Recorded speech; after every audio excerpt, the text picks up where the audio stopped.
आमच्या यूट्यूब चॅनेलला सबस्क्राईब करा। नवा महाराष्ट्र न्यूज सबस्क्राईब करा व नोटिफिकेशन ऑन करा।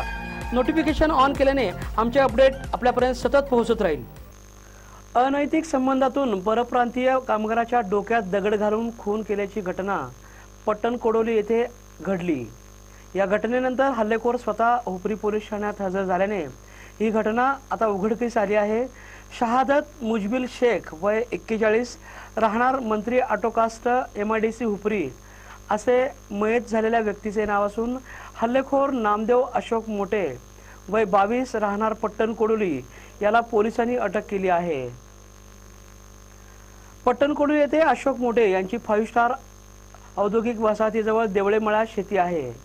शेतात महिलेशी अनैतिक संबंध ठेवताना शहादत शेख हा नामदेव मोठे यांच्या निदर्शनाला आला। शहादत हा औद्योगिक वसाहतीमधील मंत्री ऑटोकास्टमध्ये काम करत होता। परप्रांतीय कामगार अनैतिक संबंधावेळी रंगेहात सापडल्याने संतप्त झालेल्या नामदेव याने शेख याच्या डोक्यात दगड घालून डोक्याचा चेंदामेंदा केल्याने त्याचा जागीच मृत्यू झाला। या घटनेनंतर नामदेव हा स्वतः पोलीस ठाण्यामध्ये हजर होऊन झाल्या प्रकाराची त्याने माहिती दिली। पोलिसांनी घटनेचे गांभीर्य ओळखून सहाय्यक पोलीस निरीक्षक रिजवाना नदाफ यांनी पथकासह घटनास्थळी धाव घेऊन माहिती घेतली। यावेळी औद्योगिक वसाहतीसह परिसरातील नागरिकांनी मोठी गर्दी केली होती।